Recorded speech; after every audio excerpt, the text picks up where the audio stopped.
Alors, petit point donc avant ce week-end sur la situation internationale. Quand je dis internationale, c'est Ukraine.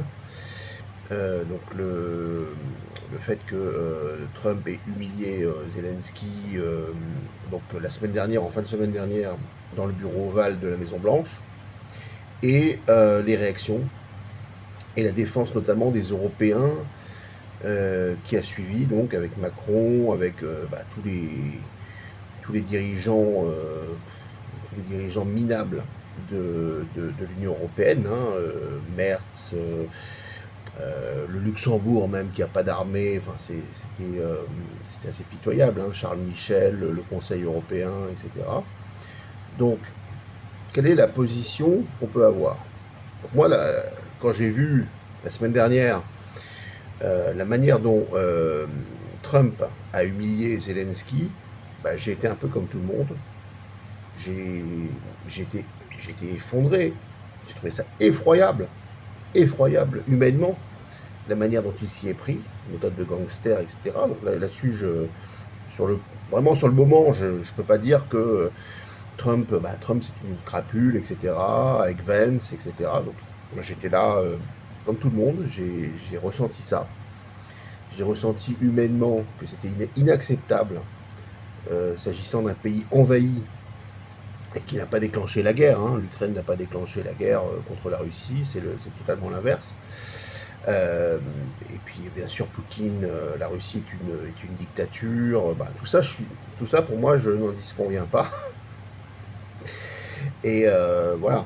Sauf que je suis pas trop d'accord avec l'idée que les Ukrainiens seraient des néo-nazis, ce qu'on entend un peu dans les cercles souverainistes avec la division Azov et tout ça. Ça, j'ai jamais été d'accord là-dessus. L'Ukraine est un pays quand même démocratique, avec des élections libres. Et le président ukrainien a été élu à 65%. Donc là-dessus, je suis pas d'accord avec l'extrême droite et les souverainistes. Évidemment, je suis d'accord en rien avec eux d'ailleurs sur ce point-là. Mais qu'est-ce qui fait que j'ai revu un peu ma position par la suite, au cours de la semaine? Pourquoi je ne suis plus d'accord? Pourquoi aujourd'hui, je suis pas le macroniste de base, soutien de l'Europe, il faut réarmer, etc.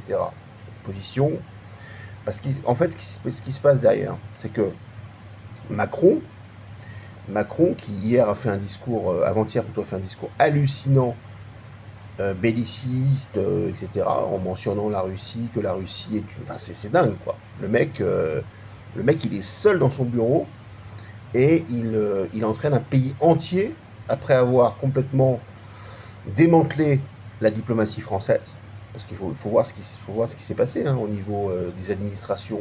La diplomatie française a été démantelée par Macron, le corps diplomatique. Donc il emmène un pays entier, il expose un pays entier à la rétorsion, de la Russie. La Russie, là, donc hier soir, Poutine lui a répondu d'une manière, bon, on peut discuter. Historiquement, je trouvais que c'était pas très très habile de la part de Poutine de dire que certains veulent en revenir au temps de Napoléon. Certes, Napoléon a engagé la campagne de Russie en 1812, et qui était la fin de son règne en fait. Hein, et il a donc perdu il y a eu la Bérésina, l'épisode de la Bérésina, le retrait des troupes russes. Bon, mais bon, Poutine, je suis désolé, mais pour le coup, c'était une guerre d'invasion. De même que l'opération Barbarossa en 1941 par les nazis était une guerre d'agression de la Russie. Bon, là, on peut pas qualifier ce qui se passe en Ukraine et puis la position et puis la France. La France n'a jamais envoyé le moindre soldat sur le front ukrainien. Donc Poutine est complètement à côté de la plaque au niveau de la comparaison. Hein.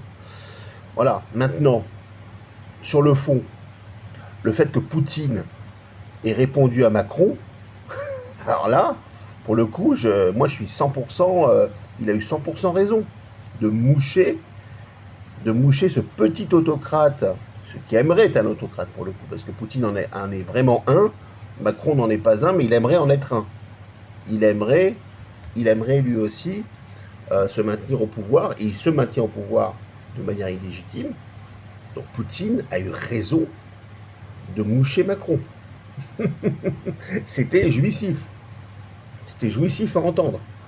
De voir la réaction de Poutine le lendemain, qui a ramené Macron à sa juste proportion. Hein, c'est-à-dire que Macron, il est bien gentil de prendre la parole et de menacer les Russes, etc. Ben, il lui a rappelé que... Voilà. Et du coup, la France, nous, les Français, on est exposé maintenant. On est exposé à Poutine. On est exposé à la Russie, quoi, la vindicte russe. Est-ce qu'on a besoin de ça? Ça fait déjà 3 ans que Macron nous fait le coup. Ça fait 3 ans que Macron joue les fiers à bras et fait des déclarations martiales à l'égard de la Russie, tout en dialoguant avec Poutine d'ailleurs. C'est une position totalement hypocrite et incohérente. C'est incohérent. Soit tu parles avec Poutine, soit tu dialogues, tu le dis clairement. Et de ce point de vue, les dirigeants américains sont des sales hypocrites, puisque on sait que Trump parle à Poutine en sous-main, mais refuse de l'avouer. Bon, Macron au moins avait, on va dire, Macron avait au moins la clairvoyance et au moins je dirais, le mérite de le dire publiquement. Je m'entretiens au téléphone avec le président Poutine en pleine guerre d'Ukraine. Bon. Dans ce cas-là, tu vas pas derrière expliquer que la Russie est un pays avec lequel on est quasiment en guerre, où il faut se préparer à une guerre avec la Russie. Non, non, tu peux pas te permettre ça. Donc la Russie est certes agresseur dans le cas ukrainien. Moi, j'ai aucun doute. Et militairement, je soutiens la défense, que les Ukrainiens se défendent, bien sûr. Et on finisse avec cette agression. Mais les Européens, le Conseil européen, les chefs d'État, etc. Qu'est-ce qu'il y a derrière tout ça? Leur réaction, là, le fait que, d'abord, c'est hyper tardif. Les mecs, ça fait 3 ans que la guerre a commencé. Vous vous réveillez que maintenant? Vous vous réveillez les opinions publiques que maintenant, au bout de 3 ans, alors qu'il y a déjà eu 1 million de morts dans cette guerre? Bon, il y a déjà ce point-là. Et puis, qu'est-ce qu'il y a derrière? Ben, il y a les marchands d'armes, tout simplement. Le profit des marchands d'armes. Et les Européens, ben, comme les Américains, ils veulent leur part. Ils veulent faire du business. Ils veulent Thales, on veut que Rheinmetall, en Allemagne, parce qu'il y a une grosse industrie de guerre allemande en cours de reconstitution, que Thales, que Safran, que tout ça ait leur part du gâteau, tout simplement. Et Macron, là-dedans, il n'est que le VRH des petits intérêts capitalistes européens qui sont supplantés par l'Europe étant en perte de vitesse par les intérêts américains, le capitalisme US, bien sûr, qui est beaucoup plus puissant. Mais Macron n'est que le Macron. Donc tout cet humanisme de façade, on va vous soutenir, on est là, on vous lâchera pas, etc. En vérité, c'est une mascarade. C'est une mascarade, ça cache le véritable motif, la motivation profonde des dirigeants européens, qui est de défendre des taux de profit, quoi, de défendre des profits, de défendre des bénéfices de groupes Dassault Aviation, de Rheinmetall, de Safran, je sais pas, j'ai pas tous les noms en tête, hein, des sociétés européennes d'armement. La France étant un des principaux, j'avais l'oublié, un des principaux fabricants d'armes au monde, hein, avec voilà. Et c'est très important pour la France, l'industrie de l'armement. C'est très important. Dans le CAC 40, c'est une part non substantielle du CAC 40. Hein. J'ai pas les chiffres en tête exactement. Les budgets mis bon. Et outre, alors bien sûr, ça passe tout ça par la hausse des budgets militaires.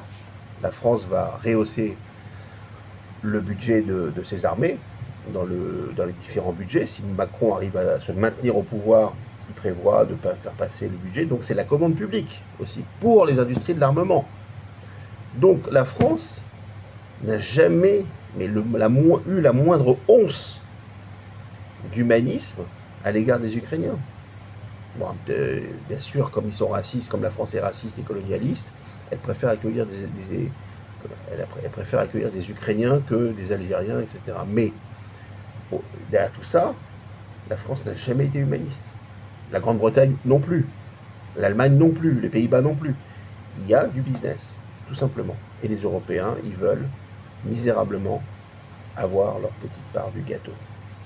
Donc moi, je trouve que la position de la France est pitoyable.